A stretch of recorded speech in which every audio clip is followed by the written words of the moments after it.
কোনোভাবেই চাঁদাবাজদের দৌরাত্ম্য থামছে না ময়মনসিংহের সড়ক মহাসড়কে। মাঝে মধ্যেই প্রশাসন অভিযান চালালেও কয়েকদিন পর আবারও বেপরোয়া হয়ে ওঠে চাঁদাবাজরা। আইনশৃঙ্খলা বাহিনী বলছে, সড়কে চাঁদাবাজির সাথে জড়িতদের খুঁজে বের করে আইনের আওতায় আনা হবে। ময়মনসিংহ থেকে আওলাদ রুবেলের প্রতিবেদন।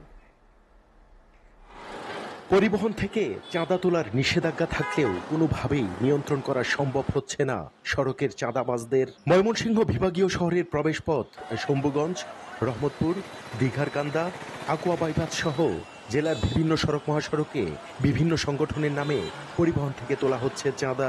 চাঁদা না দিলে হেনস্থার শিকার হচ্ছেন চালকরা। চাঁদার কারণে একদিকে বাড়ছে পরিবহন ভাড়া, অন্যদিকে এর প্রভাব পড়ছে পণ্যের দামের উপর। এতে ভোগান্তিতে পড়েছেন পরিবহনের চালক ও যাত্রীরা। সব দিক দিয়ে আমরা বিভাগে আছি, সিরিয়াল দিয়ে গাড়ি চালাইতে হয়, যাত্রী হয়তো হয় না, একটা টিপ মারবার গেলে সারাদিন লাগে। আমরা গরিব মানুষ, রাস্তাঘাটে বাইরে ওই দুইটা কামাই করবার লেগে যদি চাঁদা দিতে জীবন জায়গা, তাহলে আমরা কি করে চলবো?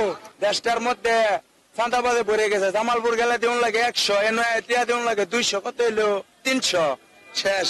আমরা বর্তমান রাস্তায় একটা চাপে আছি ভাই, জায়গা জায়গা জিপি দেওয়া লাগে ভাই, আর পুলিশ জায়গা জায়গা হয়রানি করে। আমি বলছি ভাই এত ভাড়া কেন? রাস্তাঘাটে চাঁদা দিতে হয়, এই জন্য আমরা ভাড়াটা বেশি দিতেছি।